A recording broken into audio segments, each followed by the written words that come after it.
We need a good laugh.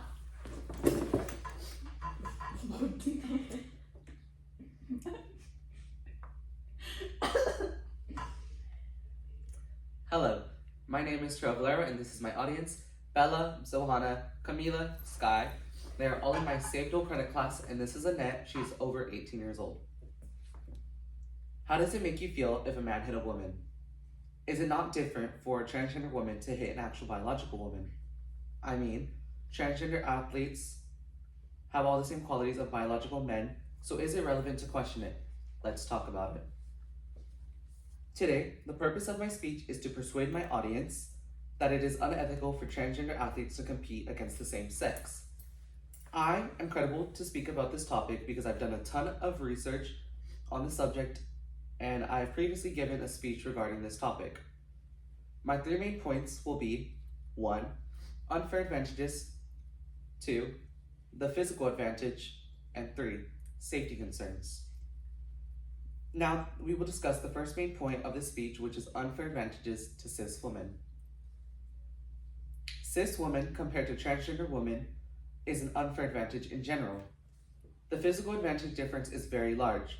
My peers stated out loud in class, well, it's like me, a 6-foot man, 220 pounds, a football player, tackling another one of my peers who's 4'11" and doesn't weigh as much. What is the difference from a transgender woman who is biologically a man competing up against a biological woman? And that is my peer testimony. If we look at transgender women, which are scientifically proven to be biological males, they have 61% more total muscle mass, they are 7% taller, 15 times greater than a woman. So, scientifically and statistically, the transgender women have the upper hand, giving the disadvantage to cis women, which is not fair at all. And this is from Cost and Benefits of Fat-Free Muscle Mass in Men, Relationship to Mating Success by William D. Lasik in 2009. And this is my statement and statistics. Now that we have covered the first main point, which is unfair advantages to cis women, we will then cover the second main point, which is the physical disadvantage to biological women. If we look at the percentages of testosterone levels, we can see that at ages 1 through 10, the levels are the same, and then 2.5, which are 2.5 to 10 ng. Then we go from 10 to 18, male 100 to 970 ng, and female 15 to 38 ng. And then we go 18 and older, which is male 284 to 916 ng, and female 7 through 55 ng. And that's depending on menopause, which shows statistically a trans female goes against a biological woman, the upper hand is given to them, the physical advantage, which is testosterone levels by age of Angelica in 2004, which is my stats. If we look at the muscle mass for men to women, we can see that men's muscle mass is about 15 times % greater than that of a woman, and lower body strength, which is about 65% greater, with an effect of about 3.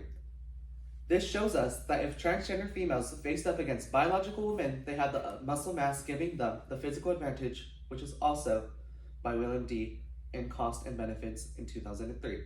And that is my expert in statistics. Now that we have gone over 2 points on why transgender athletes are unethical and should not be able to compete against the biological genders, I will now cover the last point, which is safety concerns. The injury rates for male athletes are higher than females, being 24.6, and that's when it's male versus male and female versus female.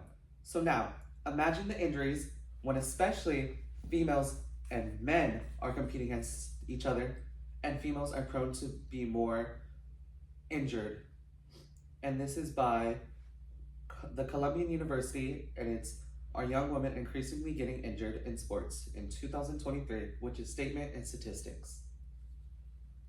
Death rates for male to female athletes were 5-fold than female athletes, with 7.47 million versus 1.33 million athletes per year.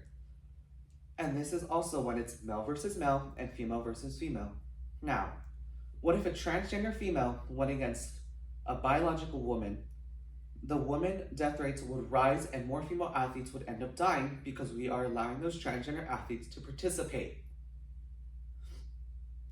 This is from Which is Not Traumatic Sports Deaths in High School and College Athletes by National Center of Biotech in 2024.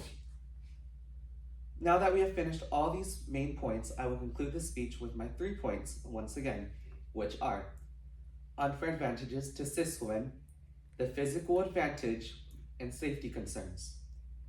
I will now restate my purpose of the speech, which was, the purpose of my speech is to persuade my audience that it is unethical for transgender athletes to compete against the same sex. Now, I will ask once again, is it relevant to question this topic about transgender women having the same qualities of biological men? So if you will please raise your hand if I persuaded you. Thank you.